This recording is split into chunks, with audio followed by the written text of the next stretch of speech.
kuna mambo matatu ambayo hufanyika katika maisha ya mwanadamu. Katika hii dunia kuna mambo mangapi? Matatu ambayo hufanyika katika maisha ya kila mwanadamu. Jambo la kwanza linaweza fanyika kile wewe unafikiria. Bwana Yesu asifiwe. That's why in the book of Proverbs 16 verse 3 and verse 4 pale Biblia inasema kwamba ask the Lord to bless your plan and you will be successful in carrying them out. Yani uliza Mungu katika mipango yako akaibariki. Bwana Yesu asifiwe. Tunaona mtu ambaye anaitwa David. David was a good example. Ni kwa sababu gani? David wakati wote walienda vita siku moja, na waliporudi wakapata kwamba vitu zao zimechukuliwa, watoto wao wamechukuliwa, wake wao wamechukuliwa na wakaenda. David hakuanza tu safari na kufuata. David tunaambia kwamba alienda na akaomba.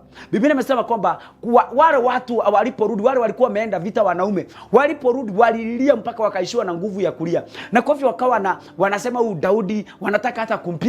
Lakini ndio tunaambia kwamba Daudi akapiga magoti, akaomba Mungu ushauri, akauliza Mungu, niwafuate watu hawa? Na je, nikiwafuata nitawafikia, nitanyaganya vile vitu ambazo wametuibia? Mungu akamwambia nenda, ni kwa sababu utawafikia na utarudisha zile vitu ambazo waliiba.